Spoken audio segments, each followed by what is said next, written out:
Shalom, Om Swastiastu, Namo Buddhaya, Salam Kebajikan. Perkenalkan, nama saya Edward Lois dengan NIM 2210912710002 dari kelompok 7 Mandau, dan nama kakak bintang saya Kak Tiara Dia Anggraini. Di sini saya ingin menjelaskan mengenai etika dan sopan santun dalam melakukan wawancara. Baiklah, pengertian etika. Pendidikan telah dilaksanakan di mana sejak manusia hadir di muka bumi ini dengan sebuah tujuan, yaitu mempersiapkan generasi penerus atau generasi muda untuk bisa terjun di tengah masyarakat, langsung dengan memiliki etika sopan santun yang baik serta moral yang sudah tertanam dalam dirinya. Karena itu, pendidikan lebih berupa pembentukan karakter yang berawal dari pengetahuan dan keterampilan yang diperlukan untuk diaplikasikan kepada lingkungan masyarakat. Kualitas seseorang dalam dunia intelektual memang sangat penting. Namun, etika dan sopan santun merupakan sesuatu yang sangat tinggi dan harus didahulukan terlebih dahulu dari intelektual karena berkaitan dengan martabat untuk seseorang itu sendiri. Pendidikan tinggi merupakan salah satu suatu pembentukan generasi bangsa yang bertujuan untuk menjawab persoalan-persoalan yang terbaik di lingkungan masyarakat maupun negara dengan menggunakan kode etik yang telah tertera dalam peraturannya, sehingga dapat membawa nama baik pemerintah di mata rakyatnya. Secara umum, komunikasi juga adalah proses antara manusia yang satu dengan yang lainnya dalam berhubungan untuk menyampaikan suatu informasi agar dapat dimengerti kedua pihak. Komunikasi menurut salah satu ahli, yaitu Ali Arif Arifin, adalah jenis perosalan yang erat kaitannya dengan aktivitas manusia serta syarat dan pesan maupun perilaku. Kemudian ada pengertian wawancara.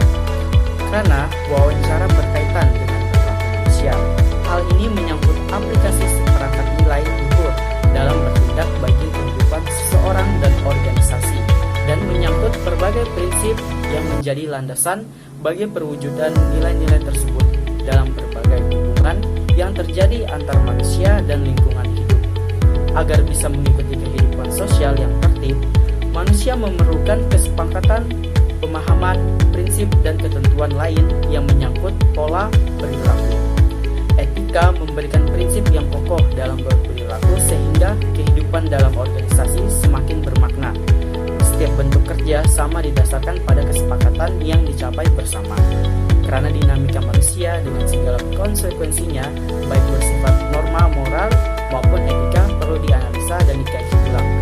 Hal ini dimaksudkan agar tetap relevan dalam memperkaya dalam makna kehidupan seseorang, sekelompok, organisasi, dan masyarakat yang luas pada gilirannya memperlancar interaksi antara manusia.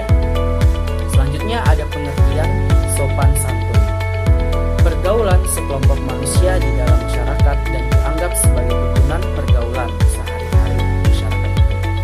Perilaku sopan santun merupakan salah satu unsur penting dalam kehidupan bersosialisasi sehari-hari karena dengan menunjukkan sikap santunlah seseorang dapat dihargai dan juga disenangi dengan keberadaannya sebagai makhluk sosial dimanapun ia berada.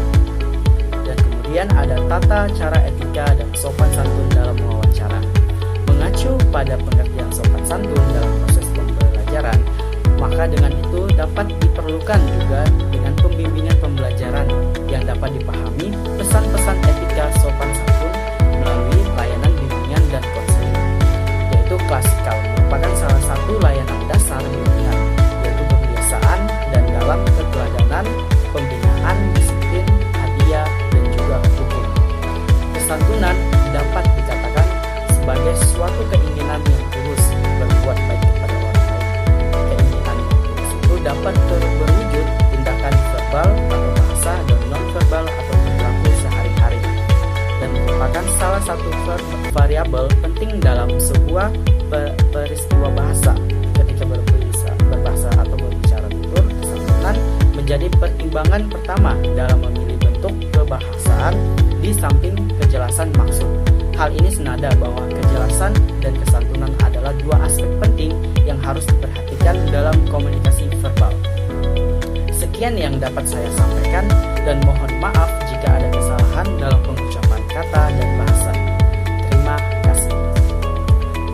Nyerep 22, berbeda raga, satu suara, bersama kita